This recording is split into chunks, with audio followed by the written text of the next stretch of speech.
요한계시록도 마찬가지로 복음이에요. 그 복음입니다. 우리가 마태복음, 마가복음, 누가복음, 요한복음은 복음서라는 말이 있으니까 다 복음이라고 생각하실 수 있는데 요한계시록도 복음이에요. 무슨 말이냐면 그 메시지를 들었을 때 듣는 사람들이 소망을 얻을 수 있는 말씀입니다. 특별히 하나님의 백성들이 저희가 첫 번째 주에 말했던 것처럼 이 요한계시록이라는 성경은 그 소아시아에 있는 7교회의 그 성도들에게 보낸 편지입니다. 그들이 처한 상황이 있었어요. 로마의 치하에서 굉장히 압박당하고 있었고 그리스도인이라는 것 때문에 사회적으로 굉장히 불이익을 당할 수 있는 상황이었습니다. 그런 사람들이 이 요한계시록을 들었는데 듣고 나서 두려움에 사로잡혔어요. 그러면 요한계시록의 메시지가 실패한 거잖아요. 하나님이 그들에게 그 복음을 주신 것은 복음이었어요. 이 계시록 메시지를 듣고 나서 아 그렇구나 이렇구나 라고 생각이 들면서 그들의 삶을 이겨낼 수 있는 소망을 얻게 하시려고 복음을 주신 거거든요. 그러니까 요한계시록도 복음이에요. 그런데 왠지 요한계시록은 복음이 아닌 것처럼 이렇게 생각이 들 수도 있습니다. 그래서 그 부분을 잘 알았으면 좋겠고 또 두 번째로 이 복음이라 하면 우리가 요한계시록의 세 장르를 얘기하면서 편집글이고 두 번째는 예언글이라고 했잖아요. 예언은 뭐냐면 장래의 일만 얘기하는 게 중요한 게 아니고 그 메시지 하나님께서 말씀하신 말씀을 가지고 하나님의 말씀을 듣고 보니 내 삶이 이런 것이네 라는 걸 알게 된 거죠. 내 삶의 본질이 이런 거구나 라는 걸 알게 된 거고 그래서 그렇다면 내가 어떻게 살아가야 되겠다 방향 잡을 수 있게 된 겁니다. 그게 예언이에요. 그 다음에 세 번째는 계시예요. 이거는 우리가 그냥 알려고 알 수 있는 게 아닌 거예요. 우리가 그냥 일반적인 삶에서는 만나는 사람들이 있고 경험하는 일들이 있는데 다 물질적이잖아요. 그래서 사실은 알기 어려운 부분인데 하나님이 드러내셨어요. 예수님을 통해서 또 요한을 통해서 알게 하셔서 이제 이 말씀을 가지고 우리의 삶을 볼 수 있는 눈을 열어주신 거예요. 그래서 이제 그 말씀을 알아야 된다라고 말씀드린 거였고 그 말씀이 들리면 그 말씀이 이제 복음이 된다는 거예요. 그러면서 지난주에 그 7교회에 보낸 편지 내용을 살펴보았습니다. 각각 교회마다 내용은 좀 달랐지만 그 7교회에 보낸 편지가 하나같이 끝나는 내용이 똑같았어요. 뭐냐면 이겨야 된다는 거예요. 이기는 자에게는 이건 분명히 우리 삶이 무언가 전투 중에 있는 상황입니다 라는 것을 암시합니다. 그럼 어떻게 이겨야 되는가? 내가 이제까지 잘못했던 것들 다 고치면 이제 괜찮은 사람이 될 거 아니에요. 이제까지 잘못했던 것도 있지만 그거 고치면 되겠구나. 혹 잘했던 것이 있으면 그거 더 잘하면 되겠구나. 괜찮은 사람이 되면 되는 거예요. 괜찮은 그리스도인이 되고 괜찮은 죄인이 되면 되는 거예요. 난 죄인이지만 그래도 나는 꽤 괜찮은 죄인이 되면 되는 거예요. 그렇게 하면 이긴다고 생각할 수 있잖아요. 그런데 그렇게 이기는 게 아니라는 겁니다. 여기서 이긴다는 것은 보다 근본적인 거였어요. 겉으로 보기에는 그런 문제가 다인 것 같지만 보다 근본적으로 우리 삶이 하나님 앞에서 어떠한 모습 가운데 있구나라는 것을 알게 되고 우리의 삶의 본질이 무엇인가를 알아서 그 본질 가운데 마땅히 행해야 될 바를 행하는 게 더 중요한 거예요. 그런데 그 본질이 대한 부분이 뭐였냐면 3장까지 교회의 일반적인 일을 하다가 4장과 5장에 갔더니 갑자기 하나님이 요한에게 성령을 부어주셨는데 성령이 오시고 나니까 이 요한의 눈이 열리는 거예요. 그래서 그전에는 보는 사람이 전부였어요. 그런데 갑자기 하늘의 보좌가 보이기 시작하는 겁니다. 그건 하늘이요. 우리가 생각하는 물리적인 하늘이 아니에요. 그렇죠? 우리가 살고 있는 이 공간이 하늘입니다. 지금 여기가 하늘이에요. 이해가 되세요? 여기가 하늘이에요. 저게 하늘이 아니고 여기가 하늘이에요. 뭐냐면 하늘이라고 하는 것은 지금 하나님이 통치하시는 공간이에요. 눈으로 보이지 않지만 분명히 영적으로 하나님이 지금 다스리고 계신 공간이라 하늘이에요. 그런데 내가 눈이 닫혀있기 때문에 그 공간을 보지 못하는 거예요. 그런데 갑자기 성령이 임재하시고 나니까 그 공간이 보여요. 이 자리 가운데 하나님의 보좌가 계신 게 보이는 거예요. 그리고 그 보좌 주위로 생물들이 있고 24장로가 있고 그들이 하나님을 찬양하는 게 보입니다. 그런데 5장을 넘어가니까 뭐였어요? 그 보좌에 앉아 계신 이 오른손에 이 큰 두루마리가 있었어요.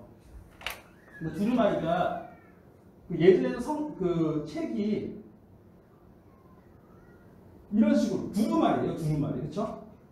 두루마리가 이렇게 있는 거예요. 이렇게 돌돌돌돌 말려있는 거예요. 말려있는데 이거를 책을 바라볼 때에 편지 끌로 줬잖아요. 그래서 편지를 누가 준다고 한다든지 아니면 책을 준다고 할 때 이 책을 볼 수 있는 이 안에 있는 내용을 볼 수 있는 사람만 볼 수 있도록 여기다가 촌농을 떨어뜨려요. 이렇게 7개 맞죠? 7개. 그 다음에 여기다가 도장을 찍습니다. 도장을 이런 식으로. 촌농이 깨지면 도장도 깨지겠죠.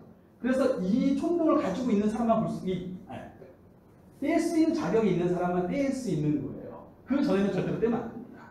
그런데 이 보좌에 앉으신 이가 이 두루마리를 들고 있는데 보니까 이거를 뗄 수 있는 자격이 있는 사람이 아무도 없는 거예요.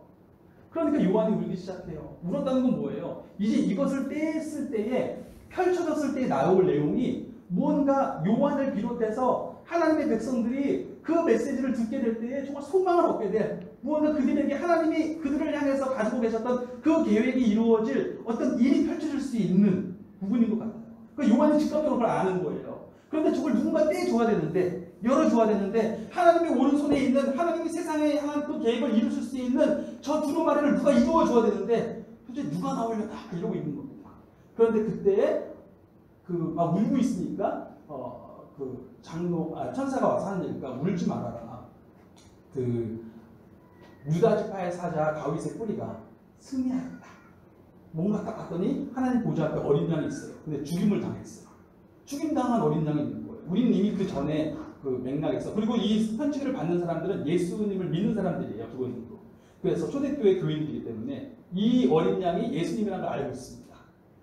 예수님이 그 자리에 계셔서 그 분이 어린 양이 이 두루마리를 받으세요.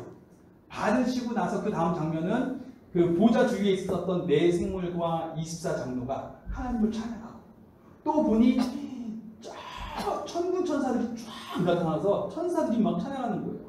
그리고 또 보니까 모든 피조 세계가, 그러니까 하늘이 저 위가 아니라 여긴 거예요. 여기서 이렇게 보좌에서 둘러있고 모든 피조 세계가 이 보좌에 계신 하나님을 바라보면서 막 찬양하는 거예요.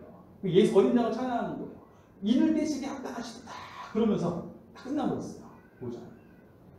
그러니까 일단 이김은 지난주에도 말씀드렸던 것처럼 우리의 삶이 눈에 보이는 게 다가 아니라 눈에 보이는 것을 넘어서서 하나님은 우리 삶의 보좌에 앉아 계시다는 것을 기억하고 있는 것. 그렇죠? 그렇게 살아가는 것. 그래서 지난주에 영적 전투에 대한 이야기를 좀 많이 말씀드렸는데, 이제 오늘은 6장부터 제가 사실은 오늘 그냥 많이 확 나가려고 했는데 그러면은 안 될 것 같아서 아무리 적게 간단하게 해도 조금은 해야 될 것 같아서 오늘 11장까지만 하려고 합니다. 그래서 다음 주 하고 또 그 다음 주 하고. 좋으시죠? 네. 저 혼자 들어와서 죄송합니다. 이제 6장을 넘어가면서 이제 7인이, 제가 글씨는 워낙 못 써요. 글씨는 신경 쓰지 마시고 내용이만 신경 쓰셔야 돼요. 그렇죠? 보시면 인이 하나, 둘, 셋, 넷, 다 7개의 인이 있습니다. 이제 어린 양께서 이 인을 떼시는 거예요. 떼다는 거는, 인을 떼다는 건 뭔지 알겠죠? 여기 있는 인을 다 뜯어내는 거예요. 이렇게 뜯어내는 거예요. 그래서 다 뜯어내면 어떻게 되겠어요? 두루마리가 쭉 풀리겠죠. 그러니까 인을 떼시는 일을 하는 거예요. 자, 인을 떼시는데 첫째 인을 떼니까 뒤에서 보이시나요? 글씨가? 글씨가 너무 작으면 말씀해 주세요. 인을 떼니까 그 보좌에, 하나님의 보좌가 이렇게 있으면 보좌 주위에 네 생물이 이렇게 있었다고 해요. 네 생물이. 네 생물 중에 한 생물이 갑자기 말하기를 오라! 하고 이야기합니다. 혹은 가라! 라고도 번역할 수 있어요. 그렇게 얘기를 하고 나니까 갑자기 흰 말이 하나가 이렇게 나와요. 그리고 흰 말에 탄 사람이 나왔는데 활을 들고 있고 멸관을 쓰고 있습니다. 그 사람이 오는데 마치 몰려오는 느낌이 나아가면서 무조건 이겨요. 나아가는 대로 이기고 또 이기려고 나아가는 느낌이에요. 이게 무슨 말이에요? 이기려고 나아가면서 이기고 이기려고 나아가는, 그러니까 파죽지세죠. 뭐냐, 막 밀려오는 그림이 있습니다. 요한계시록에서 말을 타고 심판이 임하는 그런 이미지가 있거든요. 근데 그 이미지에 대해서는 하나 알아주시면 괜찮을 게, 이제 당시 로마의 성도들에게 보낸 편지지 않습니까? 근데 로마에 살고 있던 사람들이 심판하면은 다가오는 이미지가 있었어요. 그러니까 심판은 재앙이잖아요. 재앙, 두려운 일이 닥치는 건데 그들이 두려워하던 가장 큰 일이 뭐냐면 로마 동부에 로마 제국이 멸망할 수 있다면 누구에게 멸망할 것인가 했을 때 파르티아라고 하는 기마족이 있었습니다. 그 기마족이 굉장히 무서웠어요. 나중에 그 몽고가 갔을 때도 다 똑같은 거예요. 그 같은 기마족들이거든요. 그 기마족들이 밀려오면서 로마가 거의 멸망할 수 있다라고 하는 두려움이 굉장히 강했습니다. 그러니까 그 이미지가 그대로 같이 투영이 된 거예요. 하나님 그걸 사용하신 거예요. 말을 타고 한 명이 와서 심판하기 시작하는 거예요. 그런 다음 두 번째는 붉은 말이 오고 세 번째는 검은 말이 오고 네 번째는 청황색 말이 오고 이 말들이 이 네 말이 와요. 근데 다 그때마다 어떤 일이 벌어지냐면 이 네 생물이 하나씩 첫째 생물이, 둘째 생물이, 셋째 생물이, 넷째 생물이 오라, 곧 가라라고 얘기하고 나니까 이 말들이 오기 시작하고 말들이 오면서 땅에 엄청난 재앙들이 임하는 거예요. 이 네 생물은 뭘 상징하냐면 이 성경에서 이 네 생물, 모자의 네 생물은 피조물을 대표합니다. 피조물. 이 세상을 네 귀퉁이로 보았어요. 그래서 네 귀퉁이를 대표하는 피조물의 대표자들이에요. 대표자들이 가라고 얘기하니까 이들에게 임하는 심판이 어떤 심판이냐면 피조 세계에 대한 심판이에요. 이 모든 세계가 땅이죠. 지상이죠. 지상에 사람들이 환란을 당하기 시작하는 겁니다. 환란을 당하고 있다가 이제 다섯 번째 인이 나와요.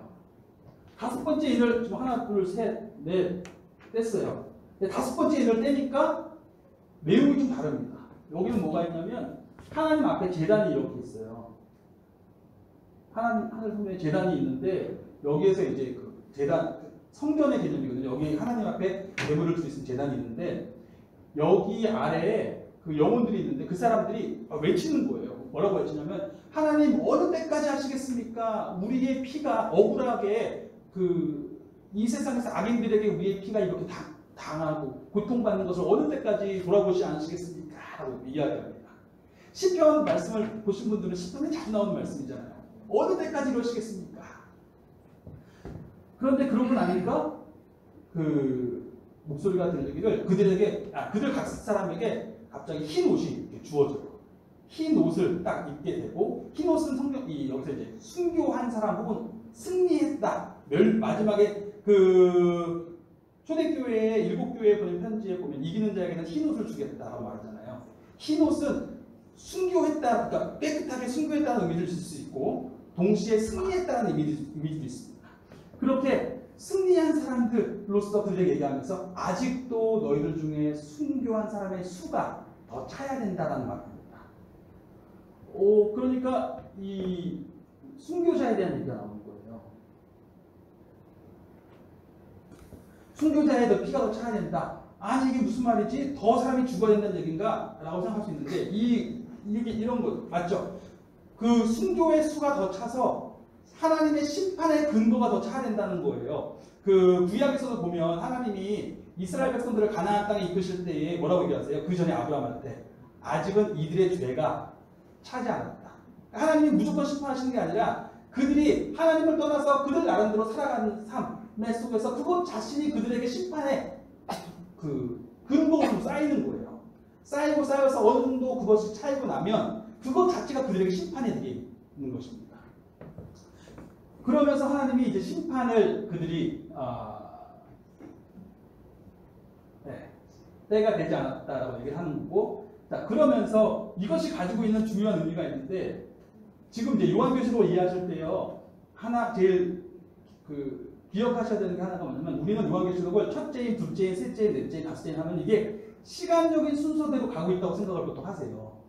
그러니까 시간적인 순서대로 이렇게 이거 일어나고 두 번째 일어나고 세 번째 일어나고 생각하시는데 그렇지 않아요. 상징문학, 묵시문학은 시간적인 순서가 아니라 동시적인 거예요. 동시적으로 지금 땅에서는 지금 이런 일이 벌어지고 있는 거예요. 피조 세계에서는 첫 번째부터 네 번째 인을 뗐을 때 벌어지는 이런 일들이 피조 세계에서는 환란으로 오고 있는 겁니다. 그런데 이게 왜 왔는가? 왜 이런 환란이 왔는가 했더니 그것이 뭐냐면 하나님께서 순교자들의 탄식을 들으시는 거예요. 이제 아직 인이 떼지지 않았어요. 책이 열리진 않았어요. 그런데 앞으로 책에서 보게 될 내용이 무엇이냐면 하나님이 내가 이제 순교자의 기도를 기다리고 있다. 순교자를 더 기다리고 있다. 그들의 기도를 더 기다리고 있다라고 말씀하신 거예요. 무슨 말이냐면 이제 책이 떨어졌을 때에 본격적으로 임하게 될 모든 심판은요, 그 성도들의 기도가 관련되어 있어요. 이해되세요? 하나님이 그냥 그 심판을 하실 때에 그동안 성도들이 했던 모든 기도들, 순교자들이 하나님을 향해서 탄식했던 그 탄식들을 다 듣고 계셔서 그것에 대한 응답으로서 이 심판도 같이 가는 것이다. 그들의 죄가 쌓이는 것도 있지만 동시에 순교자들도 그 심판에, 그들의 죄가 쌓여서 심판이 되는 것도 있지만 동시에 하나님은 그 죄가 쌓이는 가운데 고통받고 힘들어했던 순교자들 혹은 성도들 혹은 하나님 백성들의 기도를 다 듣고 계시다가 결국 그것에 대한 응답으로서 심판을 하신다라는 걸 얘기를 하는 거예요. 이해되세요? 진짜 이해가 안 되시면 다음에라도 그 다음에 6번째 인을 또 떼세요. 떼니까 이번에는 갑자기 해가 검어져요.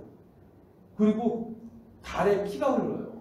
별들이 사라지고 하늘이 갑자기 둘둘둘둘, 이런 물리적인 하늘이 둘둘둘 많이 사라져버려요. 어떤 심판이에요? 우주적인 심판이에요. 우주적인 심판이 오니까 이 심판이 오고 나면 우주적인 심판의 특징이 뭐예요? 누구도 피할 수 없다. 온 우주가 그냥 이렇게 돼버리면 누구도 피할 수 없는 거잖아요. 그러니까 여기서 보니까 권세자들이 막 외칩니다. 산아, 바위야, 제발 무너져서 내 위를 덮어버려라. 보좌에 앉으신 이의 심판에서 나를 막아다오 하면서 내 위에 차라리 돌이 다 덮여가지고 보좌에 앉으신 이에게 숨었으면 좋겠다. 이런 얘기를 하는 겁니다. 그러면서 마지막 하는 얘기가 뭐냐면 누가 능히 서리요? 라고 얘기해요. 누가 능히 서리요? 그렇죠? 누가 능히 서리요? 무슨 말입니까? 누가 이 심판에서 자유로운 사람들이 누굽니까? 라고 얘기하는 거예요. 그런데 사실은 지금 이 메시지를 들으면서 요한을 통해서 이 말씀을 들으면서 성도들이 가지게 될 의문이 뭘까요? 가장 큰 의문. 하나님의 심판이 이렇게 임한다는 걸 보게 되면서 가지게 되는 제일 큰 의문은 뭐예요? 우리는 어떻게 될까? 우리는 살아날 거 아니에요. 하나님의 심판이 이렇게 임하시는데 교회는 어떻게 될까? 요한계시록 전체의 제일 큰 주제가 뭐냐면 교회입니다. 요한계시록은 처음부터 교회에 대한 이야기로 시작했어요. 하나님의 백성된 교회, 나라와 제사장된 교회로부터 시작해서 마지막까지 새 예루살렘까지 해서 교회에 대한 얘기로 끝나요. 즉 하나님의 백성들을 하나님이 이 세상 가운데 어떻게 끝까지 붙잡으시는가에 관심이 요한계시록의 초점이에요. 초대교회 성도들이 로마에서 그들이 당하는 모든 환난 가운데 그들이 갖고 있는 의문은 무엇이냐면 하나님이 우리를 어떻게 붙잡으실까요? 어떻게 하시려고 하시는 건가? 그리고 이제 세상의 종말에 대한 그림을 이야기하더라도 똑같은 질문이에요. 아니 저렇게 피조세계 전체에 심판이 임한다면, 우주적인 심판이 임한다면 그것은 아무리 순교자를 통한 기도의 응답이라고 할지라도 그 우주적인 심판은 우리도 영향을 받을 텐데, 그 애굽에 출애굽하기 전에 재앙이 10가지가 내렸잖아요. 거기에 뭐 피재앙도 내렸고 개구리 재앙, 이재앙, 파리재앙, 돌림병도 있었고 종기도 있었고 우박도 있었고 메뚜기도 있었고 흑암도 있었어요. 이 애굽 사람들만 고생한 게 아니에요. 왜요? 그게 임하면 매매가 잘 안 될 거 아니에요. 장사가 안 될 거 아니에요. 그러면 거기서 살고 있는 이스라엘 사람들도 같이 고통을 받는 거예요. 고통에 노출되지 않을 수는 없습니다. 자, 그러면 도대체 하나님의 교회는 무엇인가라는 생각이 드는 거죠. 근데 그때에 여기까지가 이제 그 6장의 이야기고요. 7장에 넘어가면서 갑자기 이 제2인 대신에 하나 얘기가 잠깐 중간 딱 띄워주는데, 이것이 뭐냐면 갑자기 그 요한의 눈이 또 열리면서 내가 보니 땅에, 아까 이 땅의 피조 세계를 상징한다고 했잖아요. 이 네 생물이 여기에 네 천사가 이번에 서 있어요. 네 천사가 서 있는데 이 네 천사가 그 바람을 붙잡고 있습니다. 땅의 네 기둥에서 바람을 붙잡고, 이 바람이 불면 땅의 나무라든지 땅의 생물들이 다 이제 고통을 당하게 될 거예요. 그런데 갑자기 천사 한 명이 이야기하기를, 이 천사의 손에는 살아계신 하나님의 인이 뭐예요? 인이 뭔지 알아요? 아까 이게 인을 찍었죠? 도장이에요, 도장. 이건 내 거라고 하는 그런 의미입니다. 딱 인 찍으면 여기 책 좋아하시는 분들은 책에다가 자기 책도장 찍으시잖아요. 이건 내 거, 누구 거. 그 인을 갖고 있는 거예요. 살아계신 하나님의 인이에요. 이건 하나님 거, 하나님께 속한 영혼, 딱 인을 갖고 있는 천사가 이 인을 다 치기까지는 아직 하면 안 된다라고 얘기합니다. 인을 치기까지는 기다려라. 그래서 그러면 누가 인을 만나요? 했더니 그 인을 만난 사람의 숫자를 들었어요. 이거 땅의 이야기예요. 땅에서 지금 그러니까 천사들 얘기지만 땅에서 붙잡고 있는 거고 땅에서 아직 그 재앙이 임하는 것을 기다려라고 얘기하는 겁니다. 그러니까 몇 명이 인을 만나고 했더니 그 인 만난 사람의 숫자가 14만 4천이에요. 14만 4천. 이게 이 부분을 또 잘 이해하셔야 돼요. 거기에 이제 저기 신천지에서 14만 4천 해가지고 이제 하잖아요. 어떻게 계산이 되는 거예요? 거기 뭐라고 나오냐면 12지파 12지파 곱하기 12,000명 이렇게 되는 거죠. 그러니까 14만 4천 명이 되는 거죠. 그런데 이 12지파는 맞는데요. 이게 이 숫자를 이해하실 때 이거는 개수된 숫자가 아니에요. 개수라는 건 뭐냐면 하나하나 센 숫자를 얘기하는 거예요. 민수기에서 하나님의 백성들을 숫자를 세잖아요. 그랬을 때 60 몇만 몇천 몇 명, 60 몇만 몇천 몇백 몇십 몇 명까지 나와요. 그런데 여기서는 그렇게 한 숫자가 아니에요. 그냥 14만 4천 명, 지파별로 12,000명씩 그냥 딱 규격화시키는 거예요. 이거는 뭐냐면 개수된 숫자가 아니라 그냥 의미화시킨 숫자예요. 의미. 이 숫자가 갖고 있는 의미가 있는 거예요. 이게 뭐냐면 사실은 그 요한계시록 뒤까지 전체로 이해하셔야 돼요. 가다 보면 자연스럽게 풀리게 되는 게 뒤에 보면 12지파, 12사도 얘기가 나옵니다. 12사도 얘기가 나오고 성경에서 구약에서 히브리 문학을 이해하시는 분들은 이게 쉽게 납득이 되시는데 천의 개념이 있어요. 천은 완전이에요. 완전성, 무한성, 충만성 이런 의미입니다. 충만하다는 거예요. 충만하고 가득하게 찼다라는 뜻입니다. 12지파는 어떤 사람들이에요? 구약의 하나님의 백성들이죠. 그 다음에 여기 12사도는 신약의 하나님의 백성들이죠. 누구예요? 교회예요. 교회가 하나님의 백성들이죠. 하나님의 백성들이에요. 이들이 충만하게 다 채워진 거예요.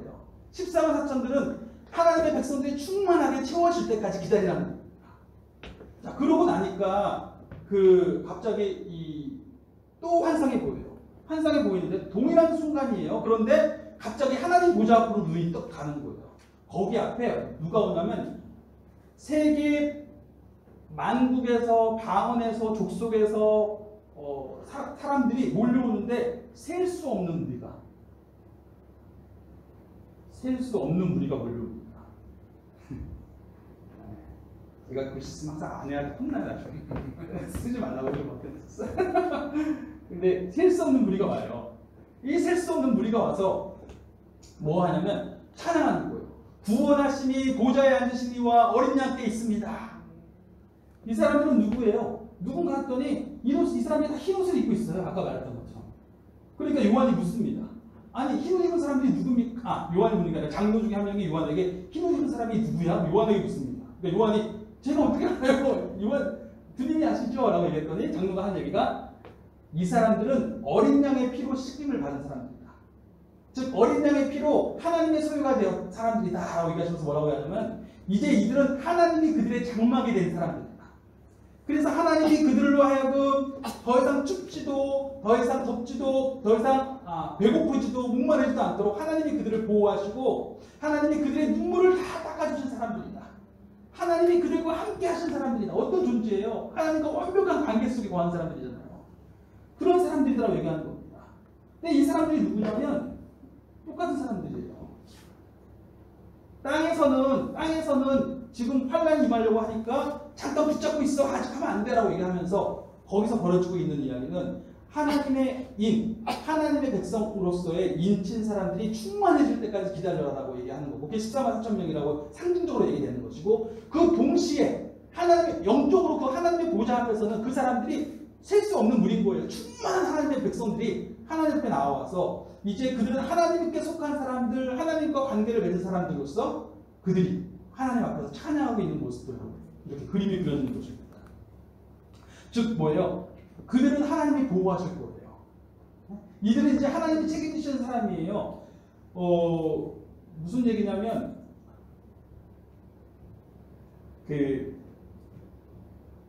아까 말씀드렸던 것처럼 우주적인 심판이잖아요. 우주적인 심판이라서 분명히 그 심판의 영향은 받아요. 그렇죠? 세상이 다 어지러운데 나만 세상 사람들이 다 지금 가게가 다 문 닫아가지고 못 사는데 나만 내가 크리스찬이라고 살 수 있고 그런 게 아니잖아요. 다 같이 못 살겠죠.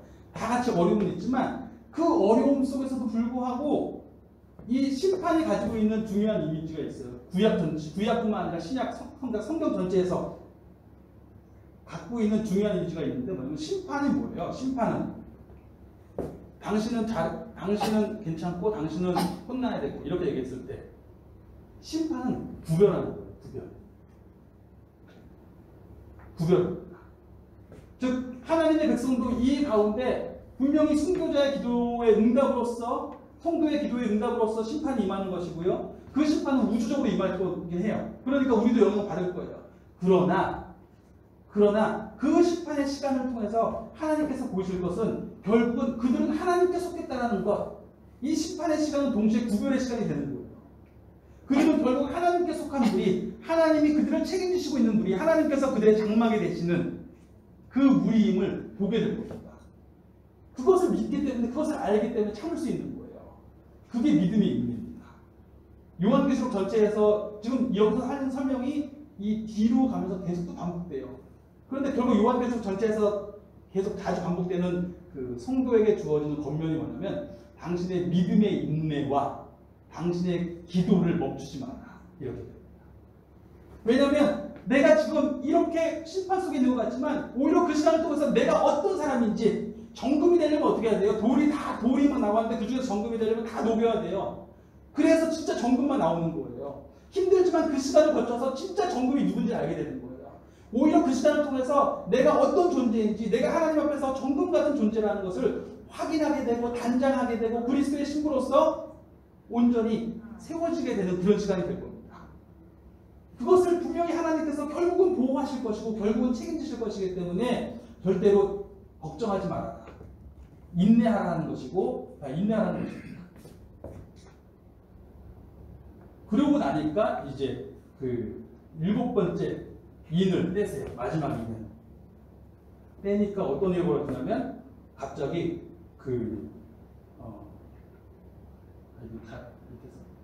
보이시나요? 고요합니다. 갑자기 세상이 고요해져요. 천사들이 방금까지 찬양하고 있었거든요. 여기 뒤에서 셀 수 있는 무리들이 구원하심이 보좌에 앉으시니와 어린 양께 또 다 그리고 다른 천사들도 뒤에서 막 찬양해요. 그런데 갑자기 고요해져요. 고요해지면서 어떤 일이 벌어지냐면 첫 번째로는 하나님 앞에서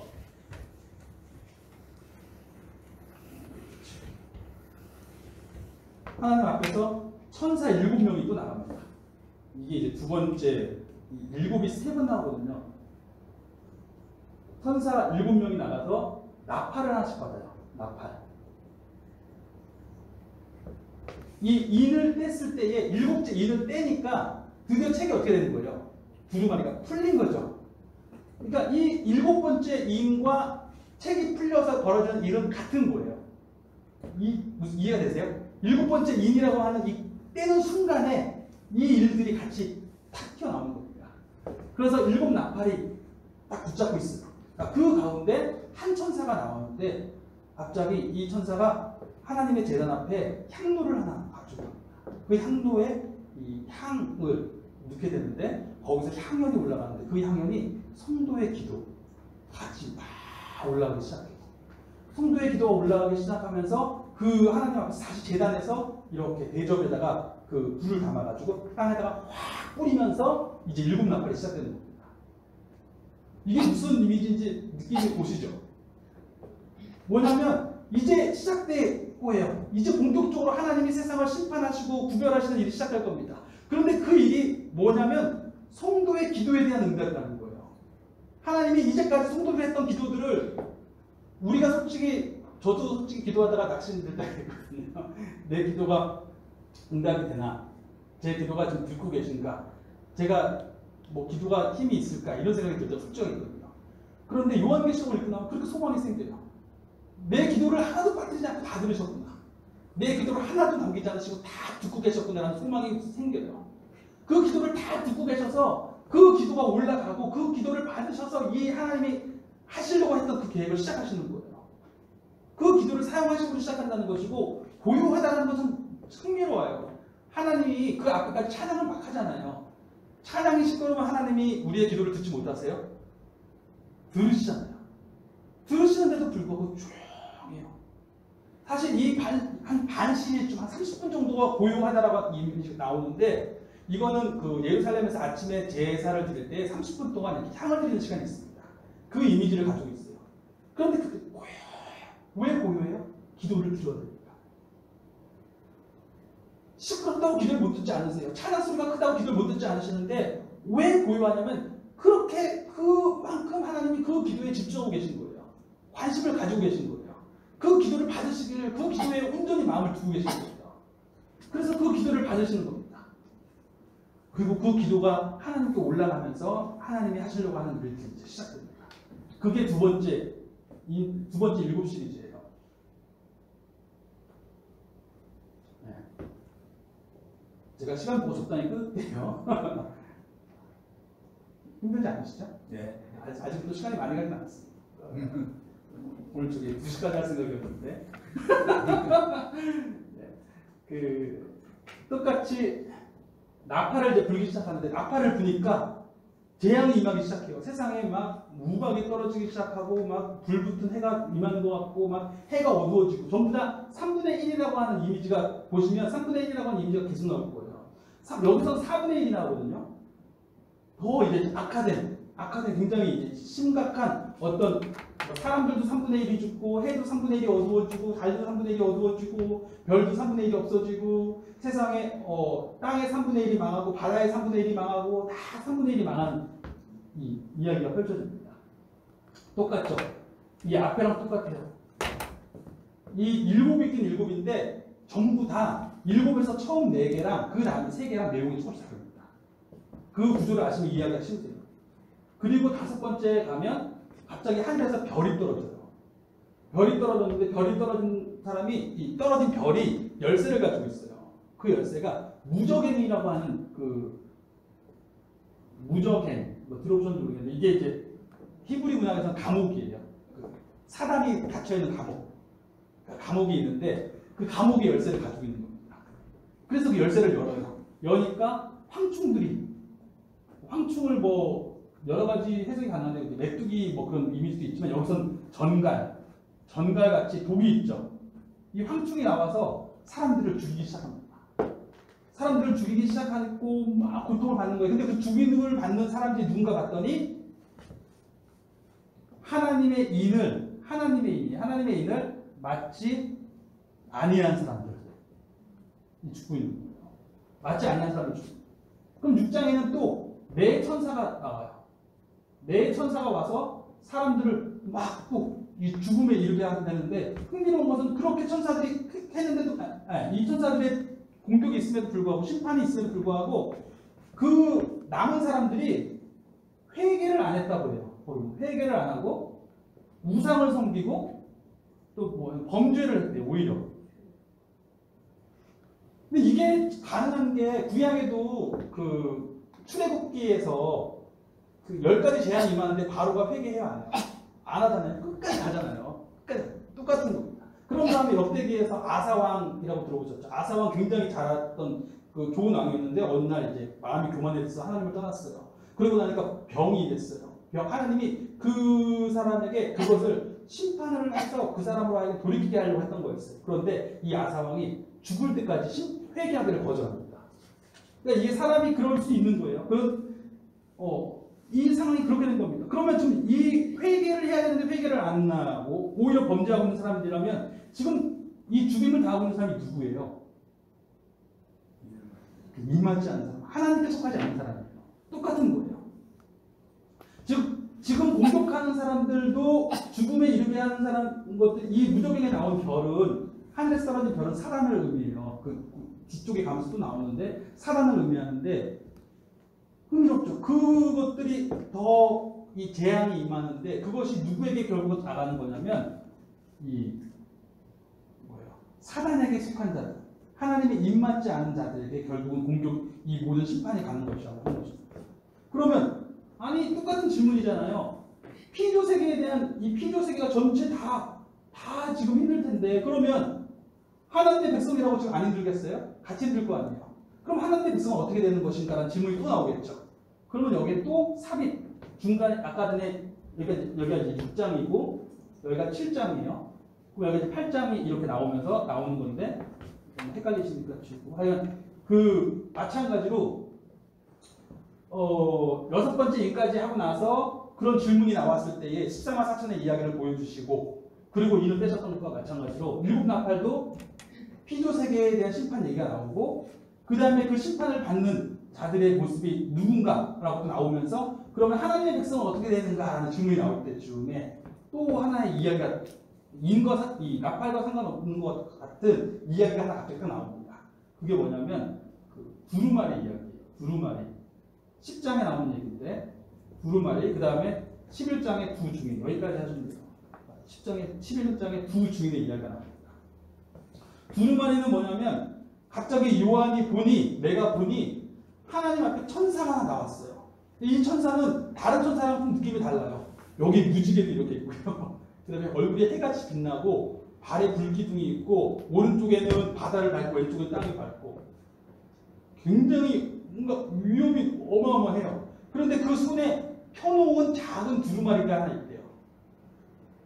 그런데 이 천사가 이야기하기를 오른손을 들고 하늘과 그 안의 모든 것, 땅과 그 안의 모든 것, 바다와 그 안의 모든 것을 창조하신 대주제시여 이제 당신의 때가 이르렀사오니 당신이 원하셨던 그 복음을 이루시옵소서 이런 얘기를 합니다. 그럼 이 천사가 누구일까? 이 두루마리는 무엇일까라고 하는데 흔히 그동안 약간 헷갈렸던 게 뭐냐면 여기서 두루마리를 그 책 성경에 좀 보시면 작은 책 혹은 작은 두루마리로 번역이 되어 있을 거예요. 그래서 작은이라는 이 표현 때문에 약간 헷갈릴 수가 있는데 되게 죄송합니다. 그러니까 이 이제 헬라어에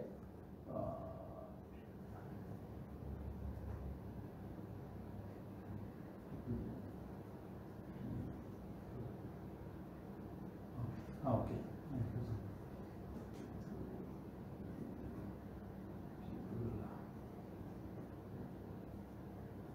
여기 보시면 이게 지금 헬라어인데 이게 두루마리라는 의미의 책이에요. 이것도 책인데 비슷한데 여기가 지금 요만큼이 더 들어간 거잖아요.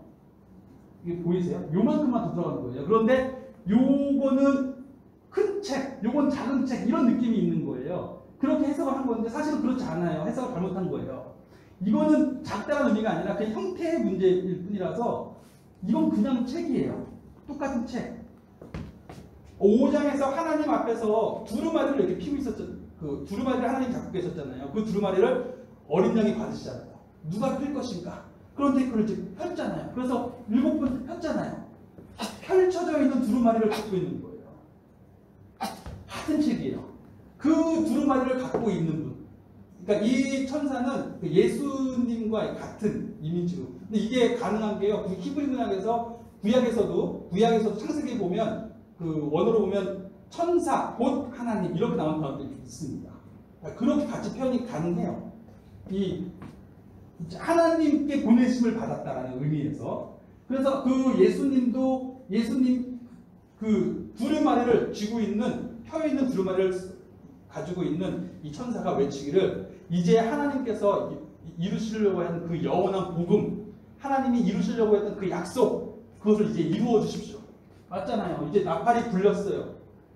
일곱인이 떼어주고 책이 열렸어요. 그러면서 정말로 이 피조 세계에 나팔이 불러주면서 심판이 임했고 하나님이 임하지 않은 사람들 심판이 임하기 시작했어요. 그러면서 이제 이 때가 되었습니다라고 얘기하는 겁니다. 그런데 그것을 요한이 보고 있으니까 천사가 말하기를 이 두루마리 책을 너가 먹어라. 그래서 이거를 받아 먹어요. 먹으니까 입에는 달지만 배에는 쓸 것이다. 이게 성경 구약의 에스겔에도 나오거든요. 에스겔 선지자도 하나님께서 그걸 선지자로 부르실 때에 책을 하나 주시면서 이걸 먹으라 그래요.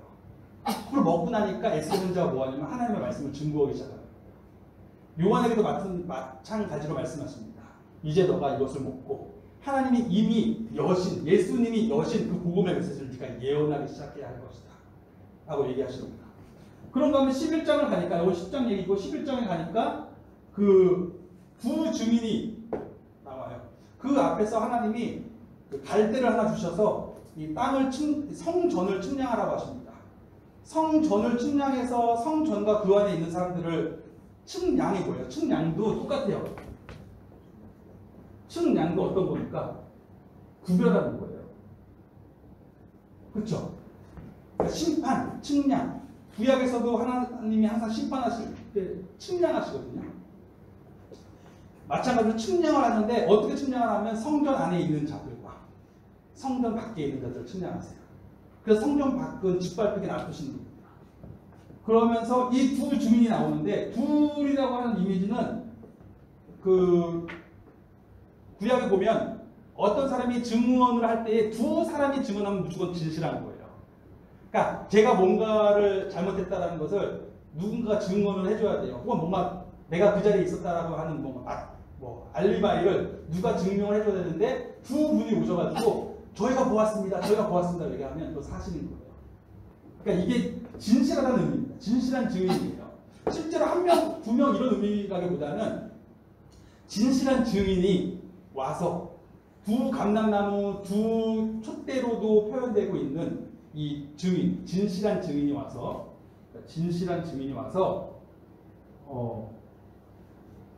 이 예언의 말씀을 선포하기 시작합니다. 예언의 말씀을 선포하기 시작하는데 그 선포를 하니 그 예언의 말씀은 뭐냐면 하나님의 말씀과 예수 그리스도의 증거예요. 그것을 선포하기 시작해요. 선포하기 시작하니까 갑자기 아까 무적에서 올라왔던 한 올라온 짐승이 이 증인과 싸워서 이를 죽입니다. 죽여버려요. 죽이고 나니까 죽이고 나서 그 시체를 사람들이 많은 그 성 길에다가 딱 뿌려버립니다. 그래서 사람들이 지나가면서 딱 보는 거죠. 수치스러운 죽음이죠.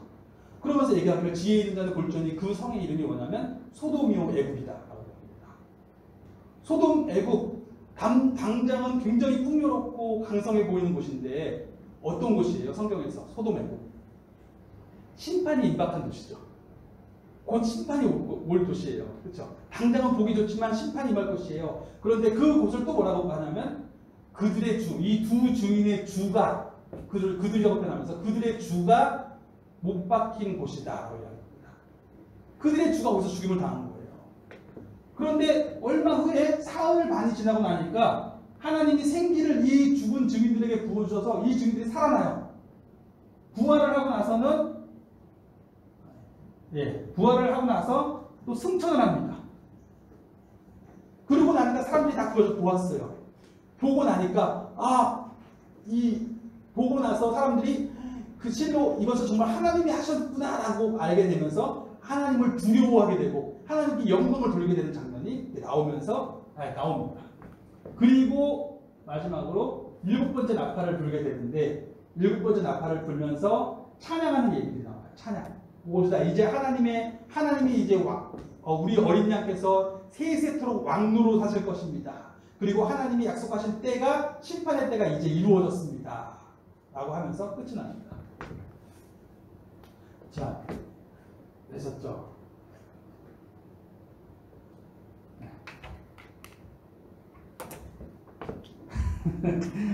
좀 복잡하시죠? 하지만 이해가 좀 되셨나요? 된 거예요. 제가 오늘 여기까지 하고 설명만 잠깐 드리고 끝낼게요. 자, 이 세 개의 일곱 시리즈가 나와요. 그 6장부터 16장까지 하나님이 내리시는 그 재앙에. 그런데 저희가 대접 재앙을 다음 주에 볼 건데 첫 번째 재앙은 7의 인을 떼신 거예요. 인을 뗄 때 벌어진 이야기인데 이것은 피조 세계에 대한 심판이 올 이야기다. 그리고 이 심판은 하나님이 순교자의 기도를 들으신 것으로 일어나는 것이다. 이것은 우주적으로 일어나겠지만 하나님의 백성들은 하나님이 그들의 장막에 계실 것이다. 결국 그것을 통해서 그들이 누구인지 구별될 거예요. 그러면서 7일을 다 떼시고 나니까 똑같이 그 기도가 올라가는 시간이 있었죠. 기도가 올라가고 하나님이 그 기도를 받으셔서 성도들의 기도를 다 받으셔서 이제 그 기도의 응답으로서 심판이 시작된 거예요. 동일하게 피조세계의 심판이 임했습니다. 그리고 나서 그 하나님께 속하지 않은 사람들은 심판을 같이 받은 거예요. 그러면 하나님께 속한 사람은 어떻게 되는가? 그들은 그 안에서 예언의 말씀을 선포하는 거예요. 하나님의 말씀과 예수 그리스도의 증거를 선포하기 시작해요. 그런데 그들도 죽임을 당해요. 이 피조세계 환란 가운데 그들도 같이 고통이 있고 그들도 때로 미움을 당해서 이들이 죽었을 때 세상이 기뻐해요. 땅에 사는 자들이 즐거워합니다. 선물을 주고받을 정도로 기뻐해요. 하지만 결국 그들을 통해서 그들이 부활하고 승천하는 것을 통해서 오히려 하나님이 구속하려고 하던 그 계획을 이루시는 거예요.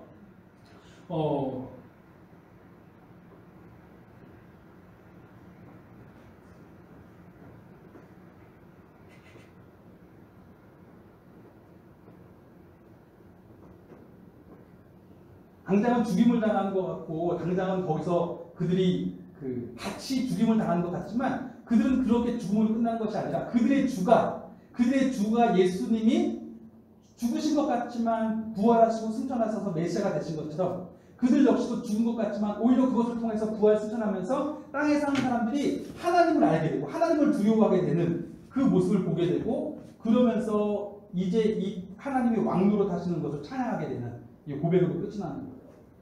이것이 갖고 있는 이 하나의 메시지를 오늘 한번 생각해 보자면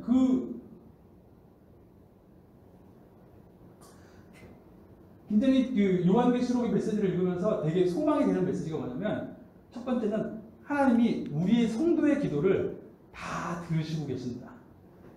하나도 남기지 않으시고 다 듣고 계셨고 들으시고 계시고 그거 그대로 다 사용하신다는 겁니다. 우리는 그것을 때로 못 느끼기도 하고 때로 낙심되기도 합니다. 때로는 기도하려고 하면 겁이 나요. 혹시 기도했는데 응답이 안 되면 어떨까? 혹시 뭐 기도할 때에도 이런 기도 가운데 뭐 힘이 있을까? 하는 생각이 들기도 합니다. 그런데 요한계시록 메시지는 분명하게 보여주는 거예요. 하나님이 다 듣고 계신 거예요. 하나도 남김없이 다 듣고 계시면서 결국 그 기도 다 사용하셔서 하나님의 일을 이루십니다.